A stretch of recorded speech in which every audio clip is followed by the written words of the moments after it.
Alhamdulillah nahmaduhu wa nasta'inuhu wa nastaghfiruh wa na'udzu billahi min syururi anfusina wa min sayyiati a'malina may yahdihillahu fala mudilla lahu wa may yudlil fala hadiya lahu asyhadu an la ilaha illallah wahdahu la syarika lah wa asyhadu anna muhammadan rasulullah.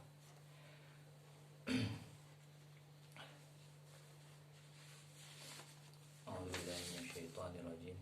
Bismillahirrahmanirrahim.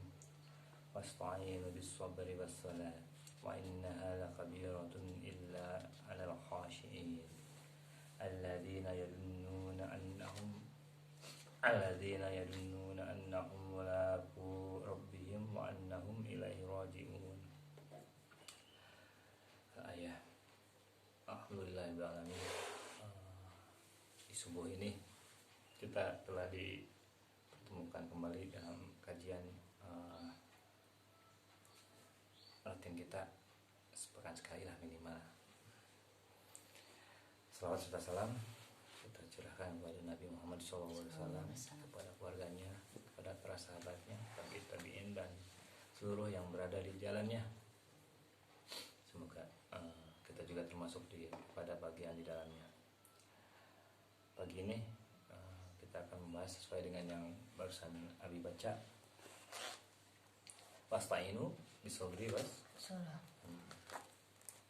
Minta kepada Allah dengan sabar dan sholat.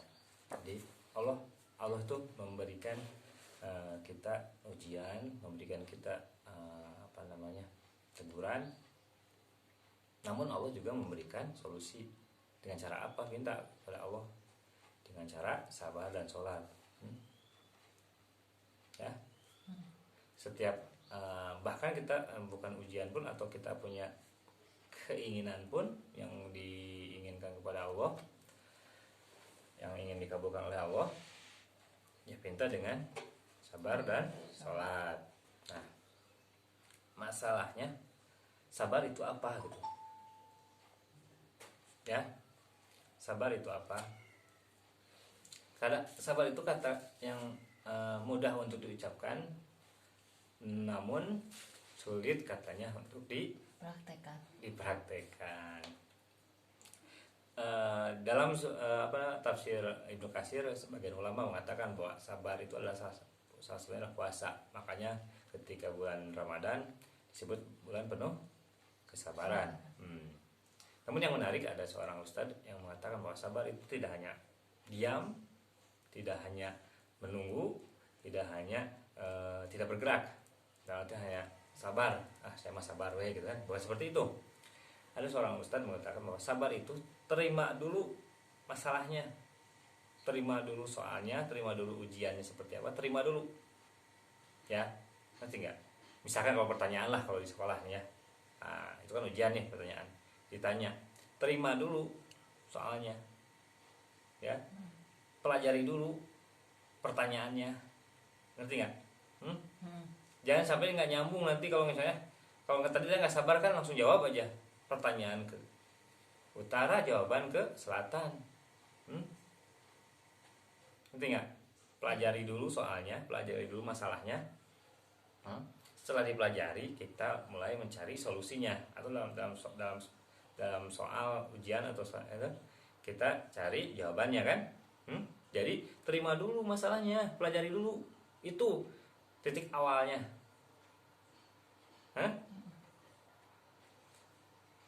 Umi misalkan tadi Umi ada keinginan untuk berdagang, berusaha, kan minta kepada Allah dengan sabar dan sholat. Nah, pelajari dulu usahanya itu seperti apa, berniaganya, dagangnya itu seperti apa. Jangan sampai kita salah langkah, ternyata perdagangan yang tidak dibolehkan oleh Allah kita lakukan. Ngerti nggak? Iya. Kita misalkan ingin membangun rumah misalkan ya, ya kita pelajari dulu kitanya nih, uangnya berapa, ya nggak, kebutuhannya berapa, dan dikira cukup lakukan kan. Kalau misalkan belum, ya sabar, tunggu sampai misalkan ada jawaban yang bisa untuk untuk merealisasikan rumah itu gitu kan. Jangan sampai terburu-buru, jangan sampai kita udah ke bank, ya kan tuh, karena tadi kurangnya mempelajari Hah? Kita langsung melakukan sesuatu yang mungkin yang maaf ya dari orang bank identik dengan riba, yang maaf ya sekali. Hah? Ya nggak? Oh ini sakit misalkan ya, itu sakitnya dulu sakit apa dulu gitu ya. Jadi apa namanya, pelajari dulu masalahnya apa, pelajari dulu Allah itu ngasih ujiannya tuh apa, pelajari dulu. Lalu kita mencari solusi. Misalkan uang kurang, tadi pembangunan rumah, wah uang kurang, misalkan cari pinjaman ke misalkan saudara. Cari pinjaman ke yang bukan menjauhkan kita ya, jangan menjauhkan kita daripada Allah gitu, misalkan ya dosa lah itulah. Ya nggak? Ya. Kalau misalkan ternyata oh tidak ada ini, apa namanya, uangnya belum cukup, ya udah tunda dulu pembangunan rumahnya. Ngerti nggak? Misalkan tadi ingin menyekolahkan anak ke tempat yang lebih bagus, ternyata setelah dihitung-hitung masih kurang, ya tunda dulu, karena Allah akan memberikan sesuatu kepada kita sesuai dengan kebutuhan kita. Ngerti nggak? Sabar. Jadi sabar itu tidak hanya diam, ya, ya. Menerima terus ikhtiar. Itu, menerima, mempelajari, ya, mencari solusi, ya kan? Ngerti? Jadi ini Umi mau berdagang nih, terus apa namanya, pelajari dulu perdagangan secara apa, Islam itu seperti apa. Terus apa yang mau dijual belikan, terus siapa pasarnya, ya kan? Pelajari, itu adalah bagian dari sabar. Bukan dagang we, berangkat dagang naon. Saha itu kemana masar ke dana gitu kan? Ngerti nggak? Ya. Ternyata banyak di sistem perdagangan kita tuh yang salah. Hati-hati, apalagi zaman sekarang gitu ya. Hati-hati ya, udah mulai kebuka nih ya. Nah, udah sabar, udah ngerti yang sabar nih. Nah, terus sudah sabar apa? Salat. Nah, salat. Oh, terus maaf. Saking pentingnya sabar itu Allah banyak memuji dalam Al-Qur'an orang-orang yang sabar. Ya kan? Ingat tuh, ketika kita bisa bersabar, Allah pun memuji. Berarti karena Allah akan menguji manusia dengan rasa takut, ya? Dengan lapar, ya? Tapi di akhirnya beritakan kasih bergembira kepada orang-orang yang sabar, tuh kan? Jadi kita harus bisa pertama sabar. Yang kedua itu sholat. Sholat. Dalam ayat tadi kan disebutkan bahwa ya sesuatu itu sangat sulit, bahwa sabar aja udah sulit, sedangkan ayat itu yang disebutkan adalah yang sulit itu adalah sholat.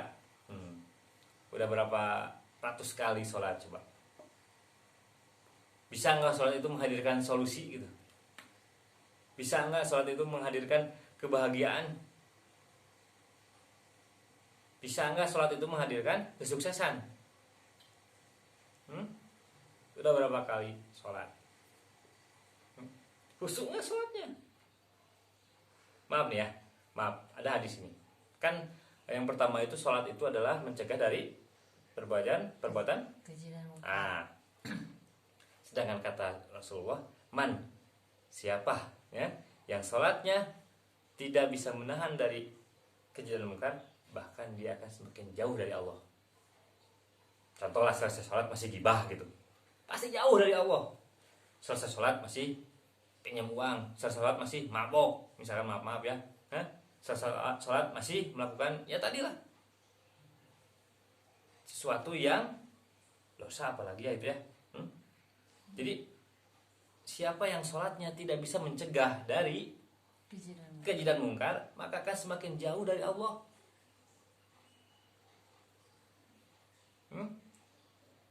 Antum bener nggak udah selesai sholat baru keluar selangkah dari masjid, si eta mah gitu. Astagfirullahaladzim.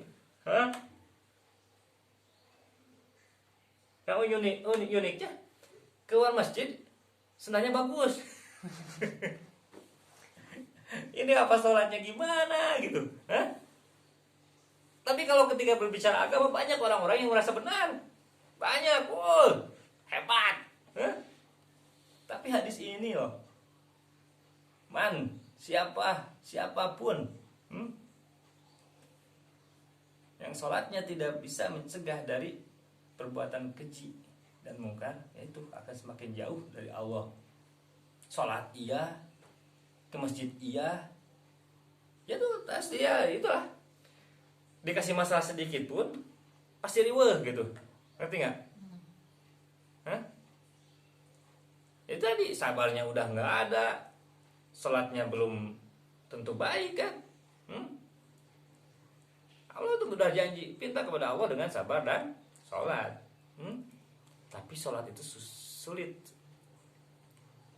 kecuali bagi orang-orang yang khusyuk. Siapa orang yang khusyuk itu? Orang yang yakin akan bertemu dengan Allah. Ya, dengan Allah. Jadi ketika sholat itu yakin mau sholat Allahu Akbar, Allahu Akbar. Allah manggil nih, mau bertemu dengan Allah, yakin. Salah satunya adalah orang yang khusyuk itu akan ditunggu waktu sholat itu. Sholat itu, dia akan menyiapkan pakaian terbaik. Kenapa? Karena yakin akan bertemu dengan Allah gitu. Ini rezeki dari siapa? Hah? Ya nggak? Masa Faisal diundang nikahan sama makhluk kan? Pakai batik terbagus. Sedangkan makhluk itu belum tentu ngasih rezeki dan bukan yang ngasih rezeki, ya nggak? Karena Allah yang ngasih rezeki kan. Tapi yang menjamin kehidupan kita, yang undang, ayo datang, ayo ala sholat. Pakai baju beri-beri apa? Messi gitu. Sok, mulai anak-anak juga ditempatkan bertempat yang baik. Mulai hargailah sholat itu. Itu adalah panggilan Allah kan. Yakin gak itu sholat ketemu Allah gitu? Ketika takbir Allahu Akbar, yakin gak Allah itu maha besar? Kadang kita mau kesombongan di situ. Apa coba? Itu mah takbiratul ihram gitu. Sombong berarti kita udah merasa paling benar. Salah juga itu. Ya nggak? Udah merasa benar tuh, salah juga. Nah, harus yakin bahwa ketika sholat itu kita itu akan ketemu dengan Allah. Nah, ketika sholat belajar itu kan suatu doa-doa ya, masukkan doa-doa terbaik dalam sholat ya. Surat-suratnya juga kita pilih surat-surat yang berhubungan dengan apa yang kita butuhkan. Toh dalam Al-Quran itu lengkap. Yang mungkin yang udah apa banyak, alhamdulillah kan? Ya, paham nggak? Pinta kepada Allah dengan sabar dan sholat udah apa? Paham? Allah akan menjawab dengan itu. Tapi ada satu lagi. At-Talaq ayat terakhir apa? Ayat kedua terakhir dan ayat ketiga, coba sok At-Talaq. Ayat favorit. At-Talaq.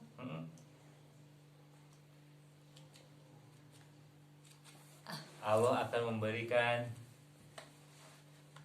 mamayyattaqillah. Ayat terakhir. Ayat kedua terakhir. Ya kan? Sok coba baca. Mamayyattaqillah yaj'al lahu makhraja. Terus? Wa yarzuqhu min haitsu la yahtasib. Terus? Nah, terus. Maka tingkatkan takwa kepada Allah.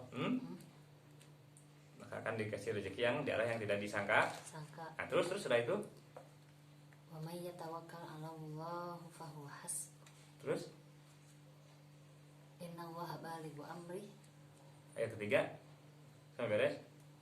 Qad ja'ala Allahu terus likulli syai'in qadra.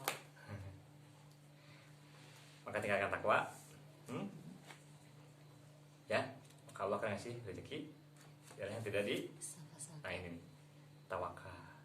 Dan siapa yang bertawakal kepada Allah, maka Allah akan cukupkan. Bukan nih artinya. Lihat artinya. Ayo. Buka dulu.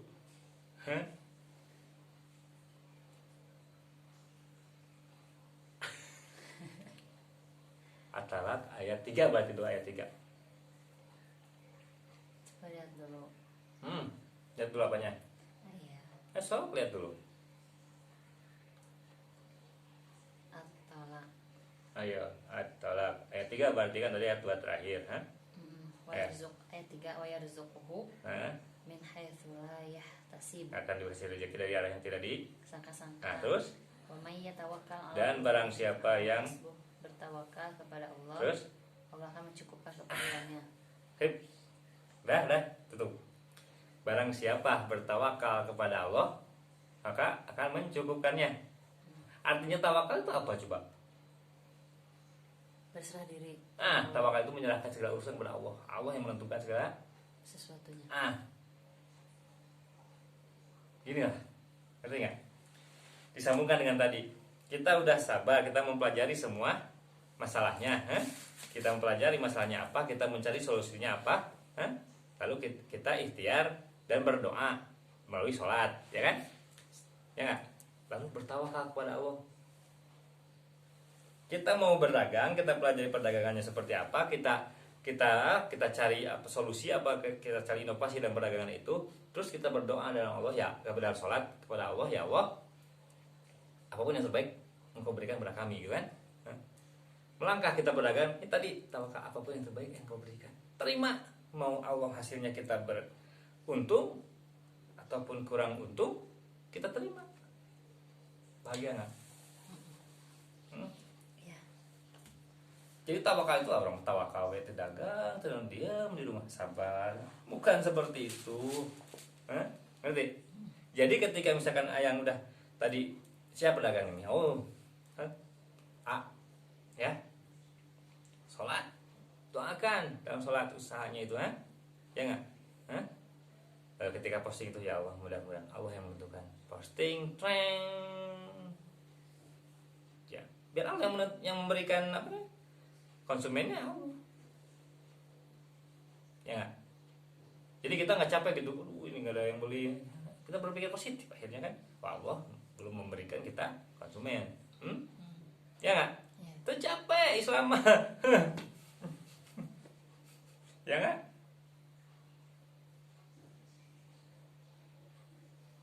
Paham nggak? Tiga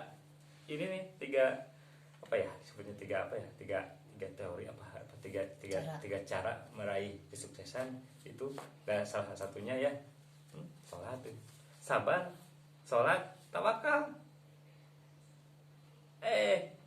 Ya gini, kadang-kadang kalau kita menggantungkan diri kepada manusia, kepada makhluk, banyak bete-nya. Kita kerja nih, Abi kerja misalkan ya di kantor, mudah-mudahan nih si ibu eta mereka kasih uang gitu ya, capek, belum tentu. Tapi ketika ya Allah, mudah-mudahan Allah yang terbaik kan, mau dikasih mau enggak, kita tetap bahagia, kita tetap bekerja. Apa namanya, kinerja Abi ya alhamdulillah kan, ikhlas tuh kan, nggak jadi akan baik ikhlas itu ya. Kalau misalkan tadi bergantungnya kepada makhluk, ketika tidak dikasih kita kecewa dan kinerja kita akan turun. Ya, Islam itu indahnya, ya kan?